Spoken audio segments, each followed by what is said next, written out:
Hey everyone, it's Jonathan, and today Dan and I are back to talk about another British pantomime. In previous episodes, we did some well-known fairy tale adaptations, Sleeping Beauty and Cinderella.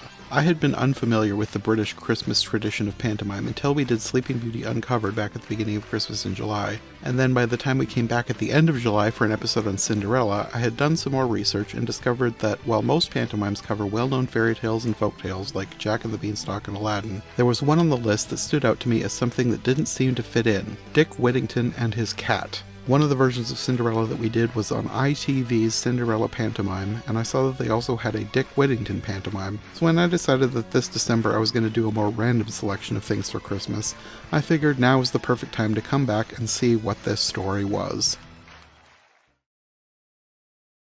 So before we get into this actual special, how familiar were you with the story of Dick Whittington? Because I don't think I had heard of it before.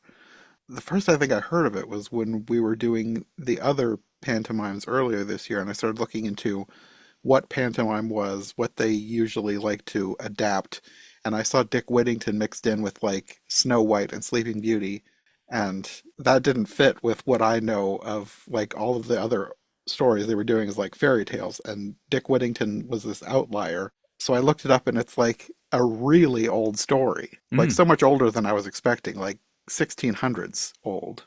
Oh yeah, yeah. No, it goes long, long back. I'll be completely honest with you. I was aware of the story, and I kind of had a vague idea of what it involved. But it was one of the few pantomimes that kind of just always seemed to pass me by growing up. I never actually sat and saw Dick Whittington in its entirety at all until literally like a couple of nights ago when I sat and watched this for the first time. So Mm, this was really my first experience with this particular pantomime too. The sort of core plot of it is very well known. A young rural boy goes to London to try and seek his fame and fortune with his magical cat and becomes mayor of London. That kind of plotting is very well known, but the actual logistics of how that works, I know I can't say I'd actually seen that one. I was much like yourself, much more into the Sleeping Beauties, Aladdins, and Cinderellas of the Panto world. okay. Apparently, Dick Whittington was a real person, which I also didn't know. He was Hmm. actually the mayor of London in the 1300s. That makes sense. I would say that makes sense because a lot of sort of stage adaptations around that time would have been, especially in the 1600s, would have been kind of based more in farce and more in that sort of angle of humor. A lot of the sort of earliest areas of pantomime were adapting those historical moments into a more farcical sense. In many ways, it reminds me a little bit of how Monty Python kind of took that kind of British Empire 1920s to 1940s British stiff upper lip thing and parodied it in the 70s and kind of turned it on its head. Mm, Panto, in that sense, is very anarchaic. It will take a lot of stories that were taken very seriously for the time and just add a distinct camp twist to them that I don't think has been similarly replicated very easily in modern times. interesting. I don't know that it started out as a pantomime because the earliest play it says was a drama play, but it kept getting changed, and at one point it was part of like a Punch and Judy show, which is like Yeah, puppets. yeah. So for whatever reason, this story is one that people have clung to for over 400 years. So It must have something going for I it. guess I'm, so. I'm trying to figure out how the cat character would play into a serious adaptation of Dick Whittington, especially given that this was my first time watching it from start to finish, and Julian Clary playing the cat is such a distinct characterization. I'm just trying to imagine like some really serious kind of drama, but then there's suddenly like a snarky cat in the background just kind of commenting on everything that's going on. I did watch a few videos on YouTube about the story a while ago just to like figure out what this story was. I don't think the cat was real. I think that was something added at some point during the folklore tradition. I don't know if it was included in like the early drama plays, but it's been there for probably hundreds of years now. Hmm. The cat, I don't think. The story changes depending on who is telling it because the cat doesn't always talk. Sometimes it really is just a cat. Mm. The main plot of like the original fable is Dick Whittington going to London to seek his fortune. And in some of the ones I saw, he had the cat with him. Other times he gets the cat later, but he's on his way to London to try and make his fortune. And there's also this detail of hearing like bells ringing that are also talking to him, like foretelling that he will one day be mayor of London. Like that's always like a key detail for some reason, which didn't really make sense to me, but it's folklore, so it's one of those things like it's a fairy tale, just go with it. Yeah. I was going to say, I mean, from the sounds of it, it sounds like it was like very serious drama. Question mark, question mark, question mark. Alcohol probably involved. I Pantomime don't know. version. Because I mean, one of the things that I mean, I'm sure it's the same in the US, probably on a city by city basis. But one of the things in the UK, in particular, is that sayings, stories, and so many other different areas can change ever so slightly from city to city, but Mm, it's consistent across the country. So you could have, say, for example, an old folk song that is sung one way in London, and then the next city on from London will sing the same song, but maybe one word will change, and then the next city over, another word will change, and then before you know, by the time you've reached Scotland, it's a completely different song, but it's still grounded in the sentiment of the song that started in London. yeah. So, like Dick Whittington, for example, I imagine probably that story travelled here, there, and everywhere and had bits added on and bits chopped off and bits moved around all the way through it. And it kind of comes back to the nature of pantomime as well. I think we had that discussion in our last Panto podcast where we were talking about some details that seemed to be added to that pantomime by the writer that didn't really exist in any other version. And I Uh-huh. think the nature of pantomime really is that you can kind of have certain creative liberties with traditional stories if you think that it will make it funnier or will enhance the sort of overall experience of it. I mean, throughout this pantomime, there were a couple of characters who I'm pretty sure don't turn up in the other adaptations of this, like Harry Hill as the painter in the second half. And I'll be honest with you as well, I don't know how well you know Harry Hill or not. I know he was in one of the previous pantomimes we discussed playing the Master of Ceremonies, I believe it was. I know the name, Mm. but I don't really know much about who he is. Well, he's a stand-up comedian predominantly, but he's also a television host in the UK, and his performance here as the painter is not a character. It's literally just his act.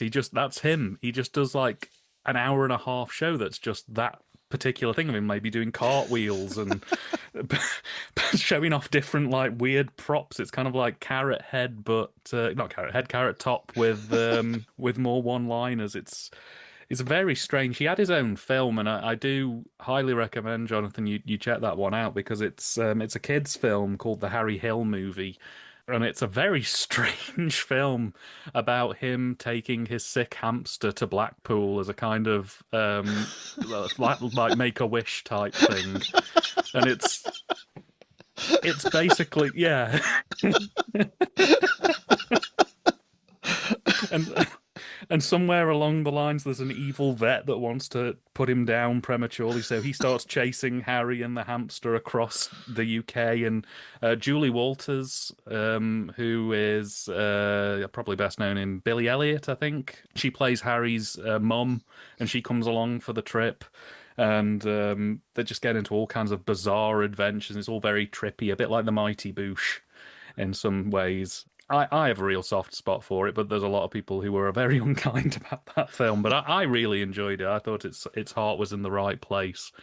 But yeah, he's a character in this that isn't, I believe, in other adaptations of Dick Whittington. But I think they had him just because ITV at the time had a big license with Harry Hill. And they were like, "Well, hey, we've got him on loan. We can use him. Just stuff him into this pantomime for 5 minutes, and people up just to watch Harry Hill do 5 minutes of weird paintbrush jokes."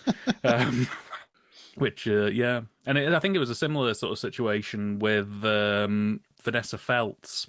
At the time, I believe she was a host on an ITV women's show called Loose Women, which was basically just kind of a women-centric talk show, self-explanatory. And I think she also did some stuff on daytime TV, like morning television. And again, I think it was just a case of, well, she's on loan, let's give her a 5 minute cameo in this because people will tune in to kind of see her.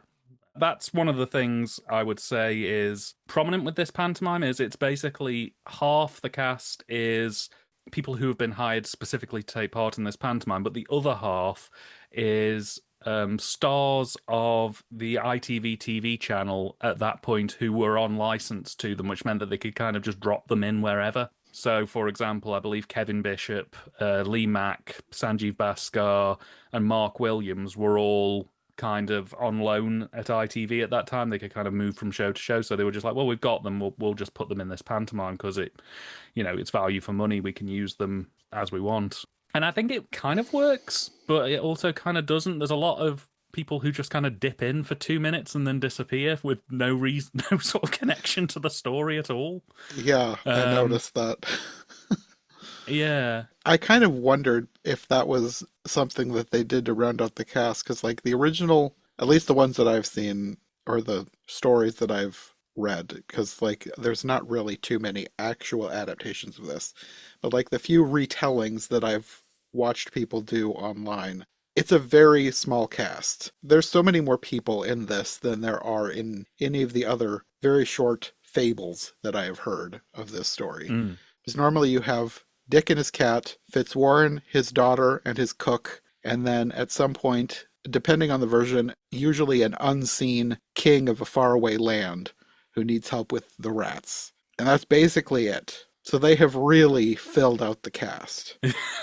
Absolutely, absolutely. And again, that's kind of really the nature of panto, especially when they've got so many people involved in it. I think they essentially thought, well, we've got to make it an hour and 15 minutes long, so we'll just get as many sort of random gags in as possible.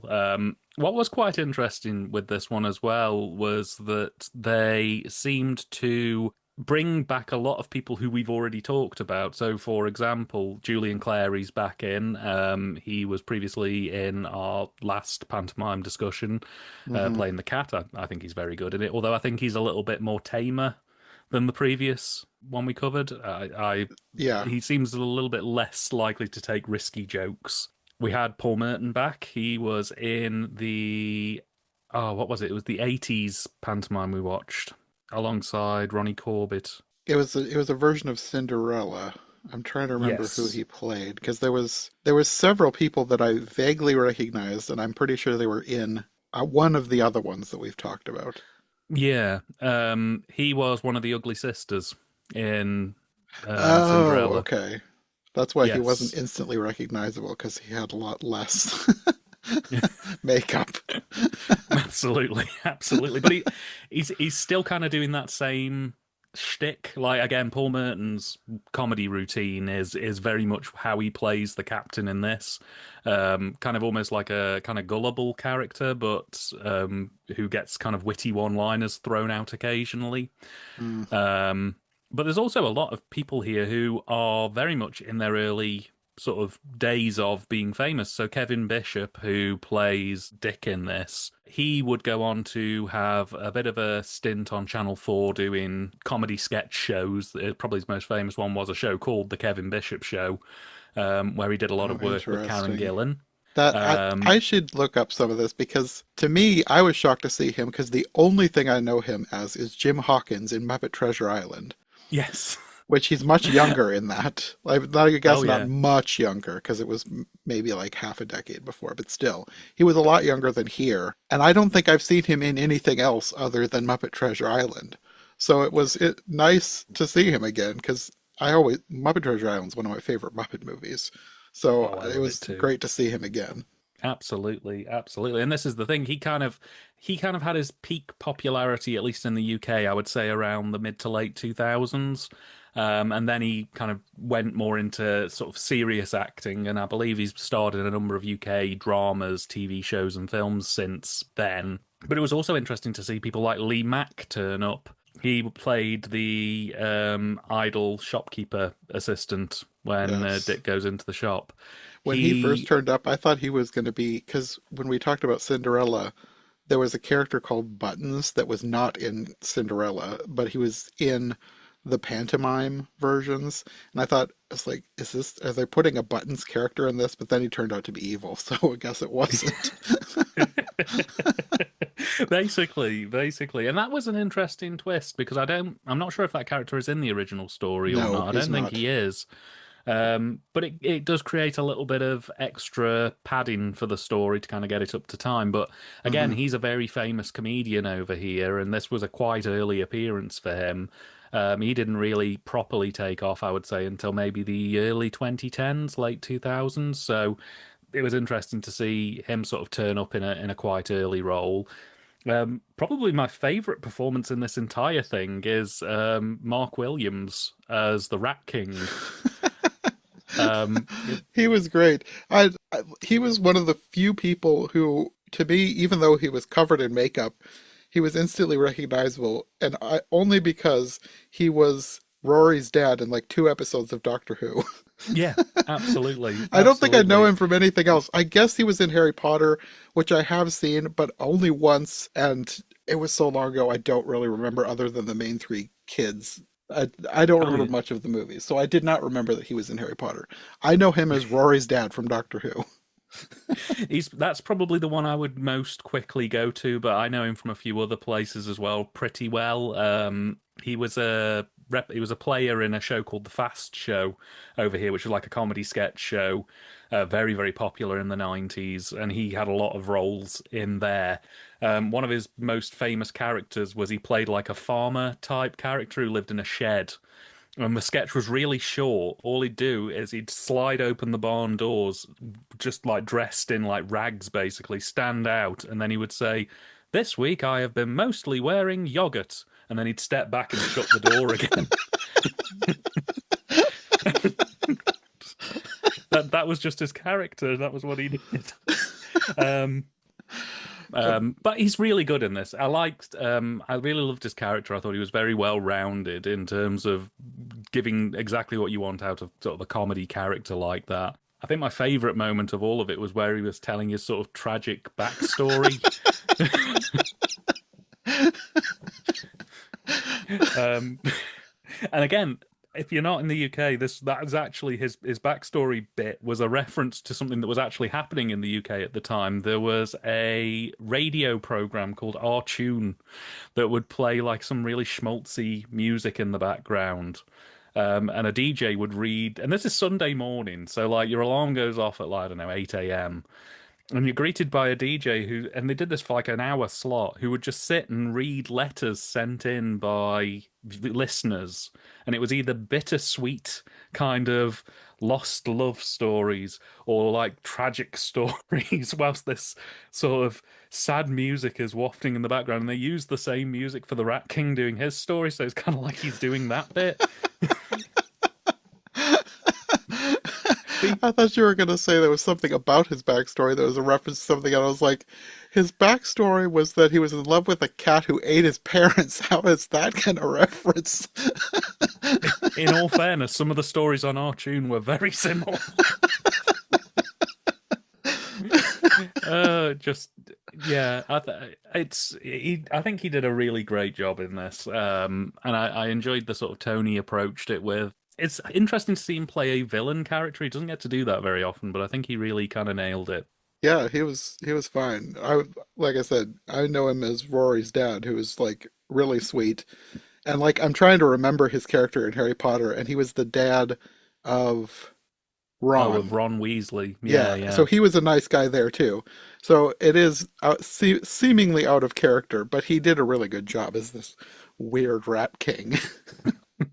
who doesn't really do a lot. He just kind of No, I was expecting him to do more. menaces. Like, even though the Rat King is not a character in the original tale, they introduced him at the beginning, and I was like, okay, this kind of makes sense, because, like, the rats don't really come into it until the end, like, when he has to save this faraway kingdom from rats. So it's like, it's nice that they're introducing this early to have it build up to that. But then he just kind of popped in and out once in a while, and then he was completely unrelated to the other rats. Yeah. I was like, okay.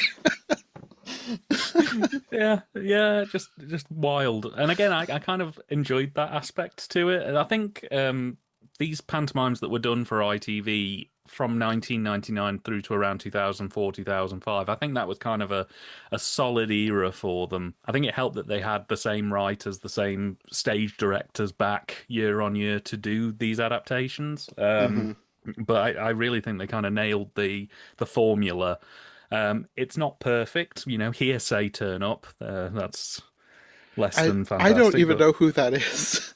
Like, they came out of the audience, and the audience acted like they were somebody that we were supposed to know, and I'm like, who is this? I have no idea. right. So this is pop culture ephemera at its finest. So I kind of figured. basically, oh, let me just figure out what the name of the show was. One second. There was a show they were on. Before America's Got Talent, before Pop Idol or anything like that, there was a show on ITV, funnily enough, called Pop Stars, which was effectively Pop Idol before Pop Idol was Pop Idol. I said Pop Idol a lot then. Um, and the idea was that they were going to try and form a perfect band. And Hearsay was the winner of Pop Idol, Pop Stars in February 2001. So a year after they were formed, very, very popular because back then, if you won like Pop Idol or America's Got Talent, it actually kind of meant something. They had a couple of hits. Their main hit was called Pure and Simple. And things went a bit nuts in the UK for about a year with them. They sort of turned up everywhere and were performing all the time and doing all that sort of thing. I'm guessing that there was an extra member in that band who, for whatever contractual reason, didn't turn up, so was represented by a doll. Either that or Hearsay had entered a fugue state on entering the pantomime and had created an extra band member. Um, but yeah, they just kind of turn up because they were probably tied to ITV for a certain number of appearances on the channel for that year. And they don't even play their hit song. They don't even play the thing that people remember them for over here, if they remember them for anything. The songs they did, I just assumed it must have been some famous song that I was not aware of because I wasn't aware of them. No, it's as far as I'm aware, it's a bit of a deep cut. Not the songs that have carried, put it that way. I think they lasted in total 2 or 3 years, and then they split up. And I don't think they've got back together since. But yeah, they were kind of the first wave of like reality show pop stars to be generated over here. So that's why they're in this, is because ITV were like, well, we've got a band, just stick them on. Just, I don't know, have them sing folk songs or something. I don't know what they're singing. Just we'll give them a song. We'll write them a song. We'll get the Rat King to sing a song. That'll work. I mean, that's basically what I figured. I had just never heard of these people. Yeah, in fairness, not a lot of people now would really remember them. It was very much one of those you had to be there kind of things to Uh-huh. to I'm kind kind of of getting the sense that that is the same with a bunch of the people. Like, for all of the pantomimes we've talked about, there's always people who they were very famous for a short window of time doing something very specific that did not get over to the US. Yeah, basically, I mean, running through the cast list on this, the vast majority of the performers here are either drama actors who have kind of always just been sort of bit part drama actors, or they were light entertainment comedians and TV hosts who had a very specific peak of fame sometime between the mid 90s and the mid 2000s, and then just Hmm. sort of very sharply dropped off. I mean, an example, probably one of the examples of one of the better ones, is Jessica Stevenson, who's now known as Jessica Hines, who plays the Good Fairy. She looked vaguely familiar, but I don't think I saw anything on her page that jumped out at me. So there's two things that she's really well known for. One is that she plays a main character in a Channel 4 sitcom called Spaced, which is a big kind of pop culture touchstone for a certain generation of nerds. I've heard It of was it, but I've basically never seen it.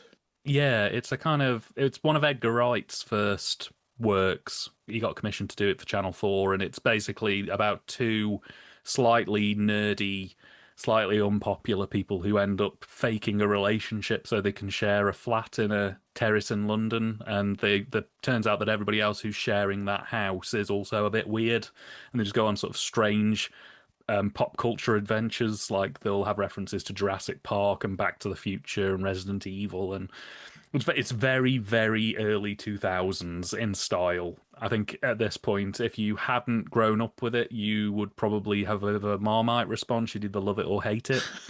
But the other thing that you'll probably recognize her from is that she played the 10th Doctor's wife in the Family of Blood two-parter.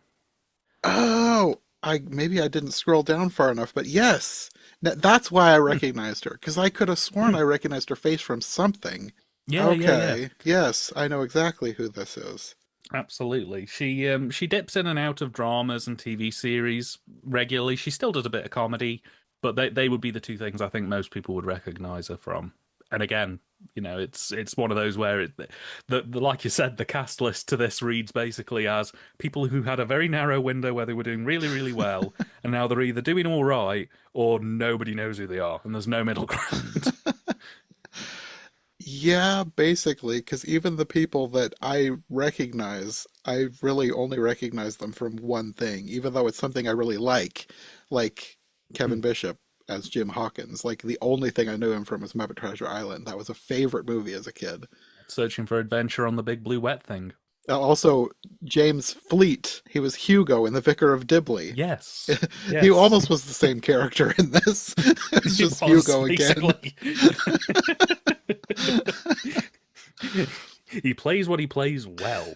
He does. Oh, and then Uh, what I don't think I would have recognized the person because of all the makeup, but the cook was played by Richard Wilson, who I knew as the doctor from the Empty Child two-parter on Doctor Who. The yes, guy who worked at the absolutely. hospital, not the doctor, but like an actual doctor. Yeah, yeah. Over here as well, he's very well known for playing a character called Victor Meldrew, who is an irate pensioner. He was in a series called One Foot in the Grave. And it's basically a gentle sitcom Oh, I think I've following a seen pensioner going that. through life. Yeah, yeah. It's good.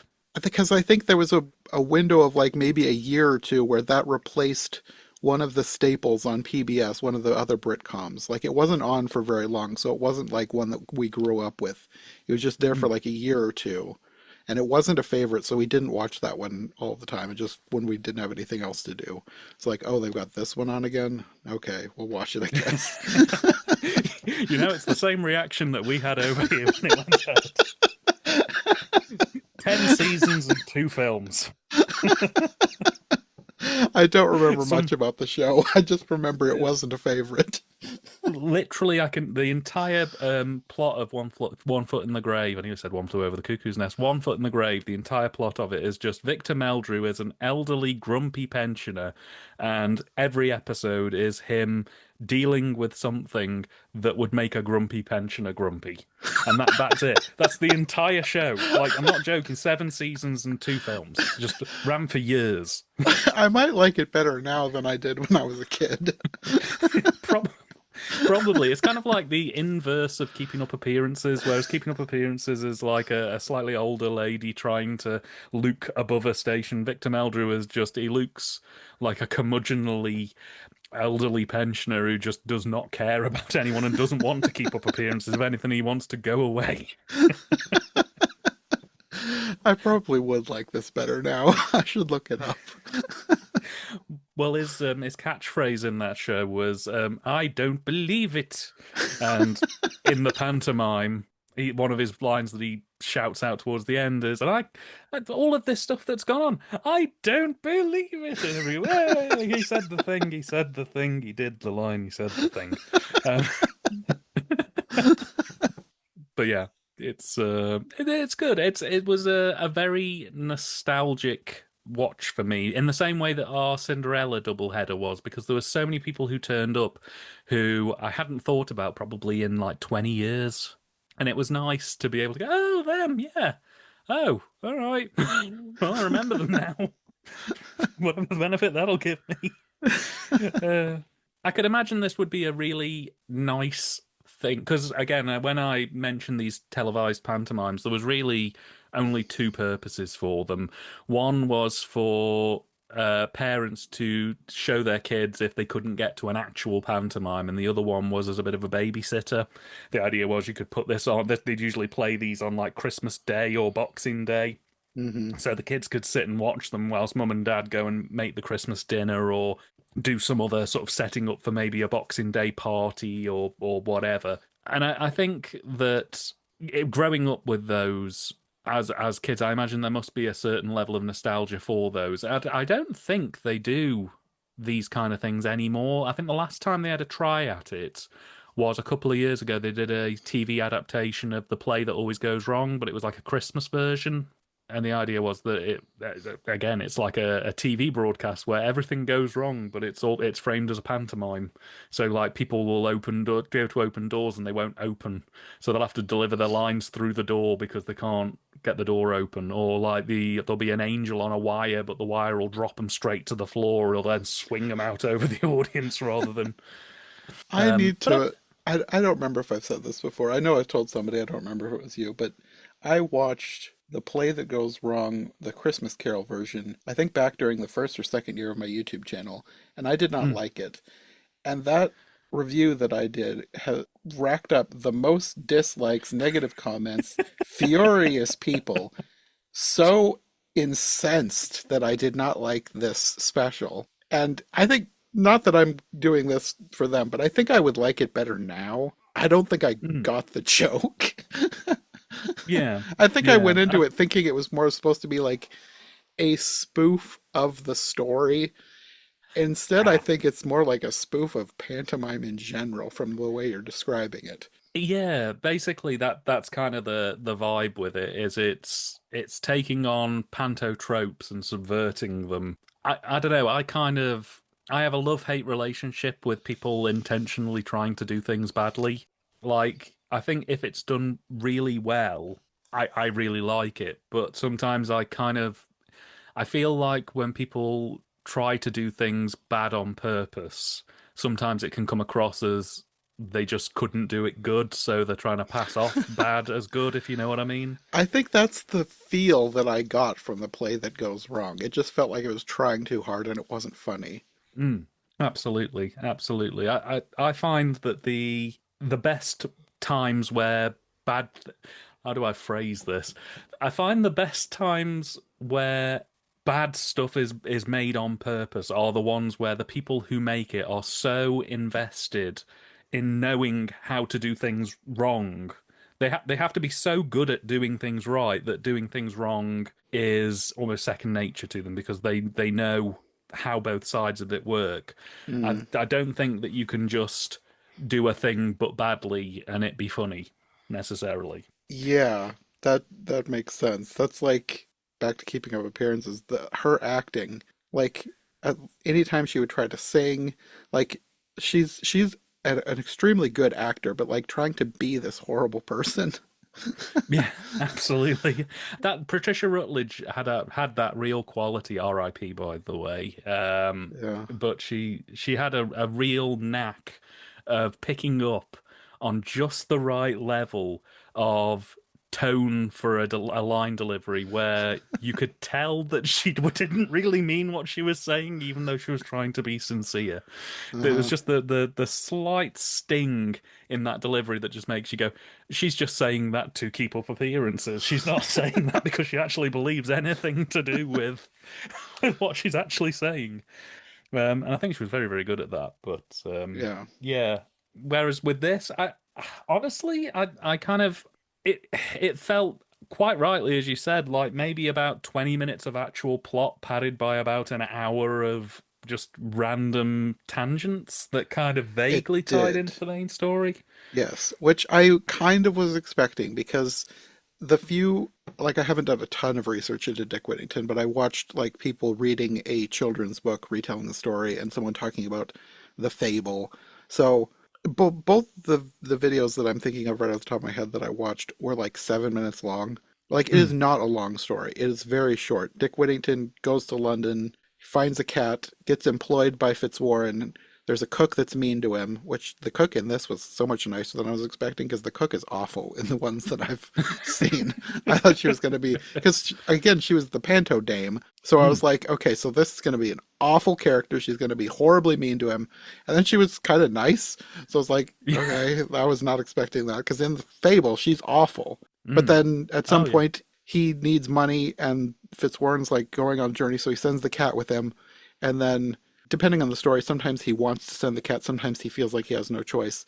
And then he's not on the journey. Dick does not go on the ship. Mm. At some point, the cat takes care of a rat problem, and there's a king who is so happy that he pays tons of money to buy the cat, and then the money is brought back to Dick, and then he lives happily ever after. He marries Fitzwarren's daughter. Like, it's a very short, very simple story.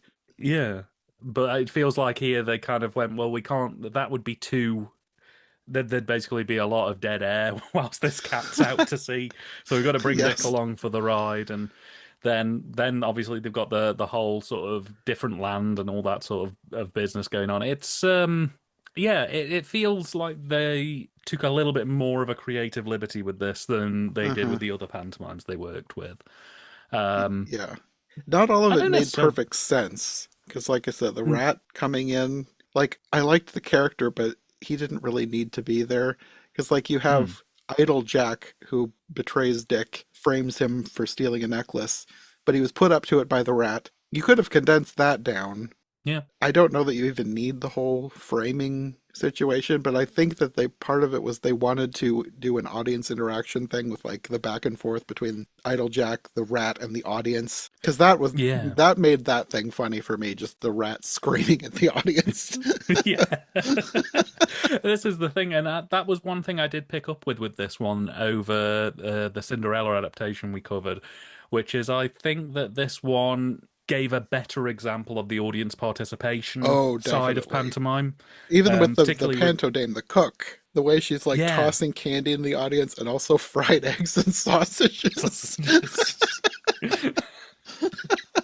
Yeah, yeah, absolutely. Like it's still kind of tame. I mean, I've seen pantomimes before now. I've been in the audience in pantomimes before now, where like full-blown water fights have broke out with like water balloons and water pistols and all sorts.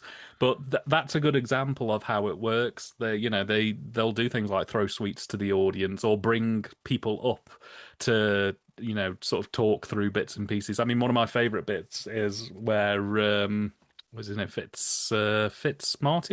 Fitzwarren, Fitzwarren, that's the one, where he Hugo. says, "Oh, my shop sells everything. You can name something, and I'll definitely have it. You tell me what." And he gets the audience to start shouting things out as if he's going to produce them, and he just goes, "Yep, I've got that. I Yep, thought there got was that." going to be something more to that. It was just the audience is all yelling incomprehensibly. I have no idea what any of them were saying, and he's acting like he's Yeah, understanding everything. yeah, yeah. Oh, it's great stuff in that regard. It really kind of nails it in sort of bringing the audience in a bit more. But yeah, I think that it's a solid example of a bog standard panto. I think that would probably be my kind of caption for this one. I think it's not the best I've ever seen, but I think that if you went to a pantomime and saw that, you'd come out going, "Yep, that was a show. That was a pantomime. That's that's what I care. That's what I was craving in terms of an hour and 15 minutes worth of song, dancing, and double innuendos." I will say, I think I liked this better than any of the other ones we've talked about so far. Really? I think this was my favorite. I don't know what it was about it. Maybe it was because I had no real preconceived expectations as to what the story was supposed to be. Just like with the Sleeping Beauty one, it was like almost barely the Sleeping Beauty story. It just had little Mm. bits of the Sleeping Beauty story kind of sprinkled here and there. The Cinderella one, well, both of them, like it was Cinderella, but it was all this other stuff. Like with this one, there's so many little bits and skits and stuff that they crammed into it that it didn't feel like the Cinderella story. But with Dick Whittington, I don't know much about Dick Whittington, so it didn't seem as weird to me that they kept stopping the story to go off and do some weird little skit. Although the paint thing was the only thing where I was like, what is happening? But then there was also a paint thing in one of the Cinderella versions where there was like a paint fight. I was like, is Yeah. this a panto thing? Just stopping the Yeah, show for a paint fight? yeah, it kind of is. Um, like there's always a bit of a messy, mucky bit to Panto because writers know that kids love seeing grown-ups in funny costumes, getting covered in anything from mushy peas to gravy to paint to whatever, because it's basically it falls into the same principle as man fall down, go boom. It's something kids don't expect because grown-ups are very serious. So when they see that thing, it makes them laugh. So yeah, they do have occasional moments where they'll like do like a weird sort of just randomly shoved in, like the panto dame gets a bucket of paint tipped over their head, or the villain gets covered in, I don't know, cereal for some reason, and it just makes the kids laugh. So I assume they just do it because of that, really. It makes sense. I can't think of any examples off the top of my head, but I know that was a trope in kids' media when I was a kid. Like food Mm. fights and kids or adults getting something gross thrown on them. This seems so oddly specific though with a paint fight that it was like this is two pantomimes in a row now that we've had a paint fight. I didn't know if that was now a standard thing that I just hadn't picked up on or but no, that makes Yeah, sense. I think we talked about the paint fight in the context of it being something that kids like messes the last time. So it makes yeah, sense that they would do it again. I wonder if the other absolutely. ITV pantos have a paint fight or if they opt for a different kind of mess. Yeah, absolutely. Well, it could be. Well, we'll have to see what the future holds. I know they did Aladdin. That one was 1999, I and I saw know that Aladdin they. and Jack and the Beanstalk when I was looking up different things, so there's at least two more. Hey, well, I'm more than more than happy to talk Jack and Aladdin at some point if you're around. I know they have done one-off pantos in the 2010s because I can remember some being on television. I can remember watching some of them when I was sort of on my downtime through Christmas. So there is way more out there. I don't know if it's an annual thing nowadays or whether they just do one every couple of years so that they've got enough in the back catalogue to be able to do reruns. But yeah, it's a bit of a tradition over here. I mean, I suppose actually thinking about it, that's a question for yourself, Jonathan. Having now seen a few pantomimes, do you think that the pantomime structure, the pantomime sort of thing, would work with American audiences? Do you think that it could be something that's transferred over? I think it could work as long as they knew what they were getting into. I think a lot of people Hmm. might be confused at first because at least, not that I go to the theater. This is not how plays work around over here. There's not a lot of audience interaction. I was going to say I could imagine, a panto dame coming out and, and asking everybody if they want sweets and then throwing sweets into the audience. Might be a bridge too far for the people of Wisconsin, but It probably depends on the audience. I'm sure there's an audience for this. I don't know that it would be a general audience, but I could see it working in the right context as long as people know what they're getting into. yeah, absolutely, absolutely. Yeah, maybe they could put some kind of like warning up front. Maybe have somebody come out and say, "Now this is what pantomime is. It's a British tradition," and maybe sort of angle it as it's a cultural thing. These pouring paint on people is a cultural thing in England. Everybody does it. It's like that Spanish tomato fest where they all throw tomatoes at each other, except in this case, it's paint, and at least one of them is a man in a dress. You have to remember that these are foreigners with ways different than our own. But don't worry, we're all in this together, and 2 hours from now the doors will unlock and you can all go home.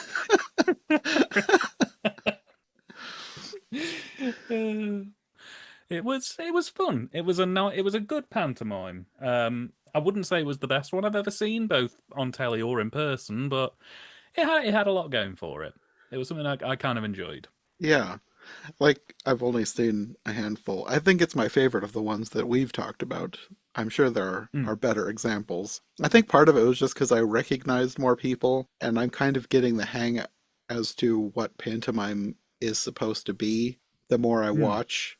And it was nice to see some returning faces because there were a few people I recognized, like Julian Clary now, even though I didn't know who he was before. Now he's kind of going to be synonymous with pantomime for me. In fairness, he is for a lot of people. He started off in stand-up, but he did go into the panto. I mean, I think he's in a pantomime this year, funnily enough. He's usually in panto somewhere because he's a very campy kind of not necessarily over the top character, but his humor is the fact that he's a very subtle but campy character. Yes, Um, that's why I liked him, especially in this one. Like when the cat first came out, I was like, why is the cat like so much? He's a giant compared to Dick Whittington. But then when he started talking, I was like, okay, Julian Clary is perfect as this cat. Like the cat, yeah. this is a cat. This is the attitude of a cat. That was one of my favorite bits actually, where Dick's girlfriend goes up to him and is Yes. like, "Oh, can I give you a scratch? I'll scratch you to death."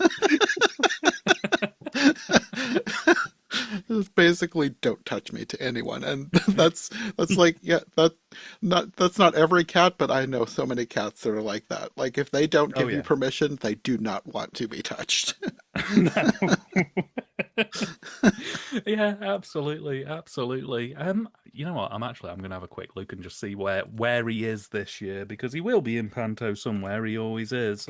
Julian Clary pantomime 2025. I should have probably looked this up a little bit sooner, but he is in Sleeping Beauty at the Palladium this year in 2025, and he is playing. Who is he playing?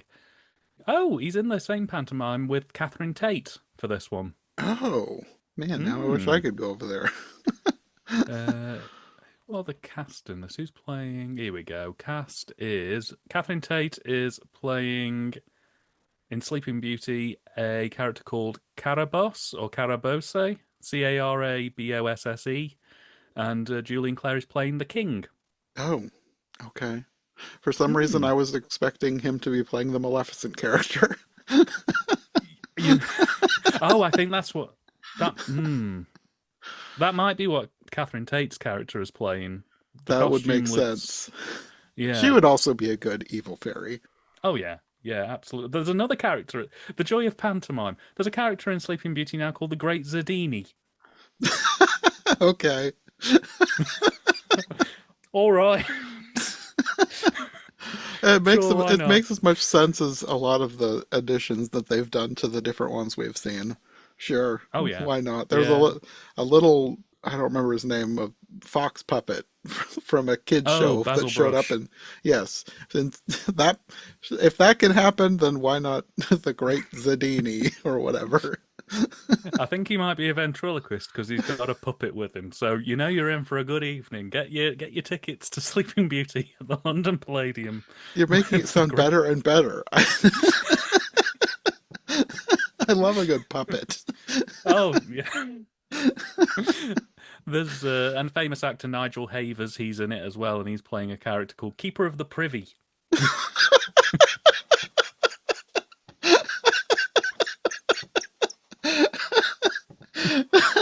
So it's supposed to be like a medieval version of like those bathroom attendants who just stand inside the bathroom door with a pile of towels. Basically.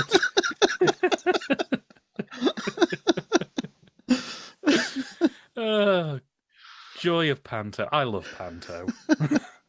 I haven't been to Panto in years. Jonathan, if you ever come to the UK, I'm taking you to a pantomime. I won't put you on the Yes. front row, that would be mean, but I'll take you to a panto. We can sit in the back and just kind of Just hope that the knowingly Panto laugh. Dame doesn't spot us. Oh, yeah.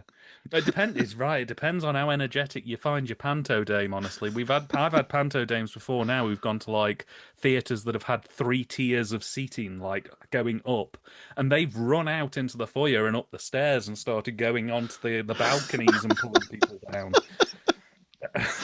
They're a formidable person, the panto dame. You take your life in your hands when you're dealing with a panto dame. I can't. I can't decide if this sounds terrifying or hilarious.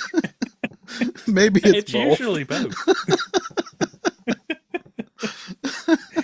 My uncle did a pantomime once where I think he was on the second or third row back, and he was in his 30s at the time, and the panto dame spotted him and basically sort of went, "Oh, hello, who are you?" And he told him his name, and he was like, "Oh, I like you. Stand up. Let's get a look at you." He made him stand up, and they put the spotlight on him. And they sort of checked him out. Oh, yes, he's lovely, isn't he, boys and girls? And everybody was laughing at him. My uncle, tragically shy, was basically crawling through the back seats. And he was about to sit back down, and she went, "Oh, no, no, no, stay there. You stay there. Stay standing." And then the spotlight went off, and the play carried on. And he just had to stand there.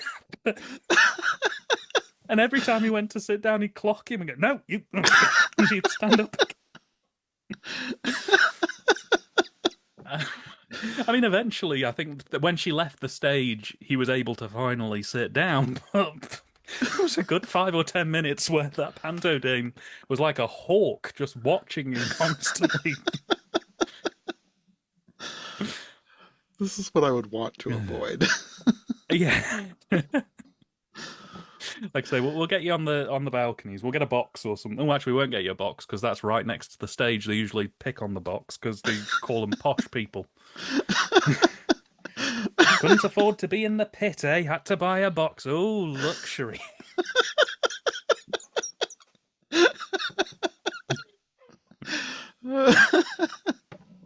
So yeah, if you like being embarrassed very heavily and dragged on stage and made to hold buckets of paint for the panto dames whilst they drown each other live on stage, go and see your local pantomime this year. It's a thrilling and invigorating experience. Everyone should go to at least one, whether they like it or not. I guess I'm convinced. I do think it would be fun. I would just be, Oh yeah. I would be looking out of the corner of my eye, just waiting to be set upon by a giant panto dame. In many ways, you'd be living many men's fantasies.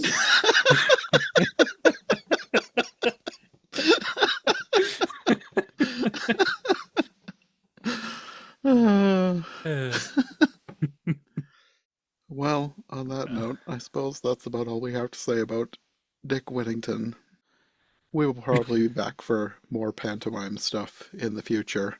But until then, would you like to let people know where they can find you online? Well, Jonathan, thank you again. As always, a pleasure and a privilege to chat all things sparkly, frocky, and painty. You can find me over on YouTube under TYTD Reviews. I'm also on Letterboxd TYTD Reviews and Blue Sky TYTD Reviews. I cover cult classic cinema, forgotten films, and all the weirdness in between. I don't know when this will go out, so I don't know what video will be up at the time that this goes live, but it'll probably be something fairly festive. And thank you again for having me on. Thank you for joining me. We will see you again for something else pantomime in the future. Lovely stuff. Thanks for listening to this podcast on the John Cast Network. We'll be back soon with another episode, but in the meantime, make sure you follow my co-hosts. I'll have their links in the description, along with links to all our latest episodes, all my socials, and my Patreon, where you can find bonus and extended episodes, and get early access to most episodes, sometimes up to a week in advance. Make sure to subscribe to this show on whichever podcast platform you prefer, and follow the John Cast Network on YouTube for more podcasts covering all kinds of things beyond just what you'll find here. Thanks again for listening, and we'll see you again soon.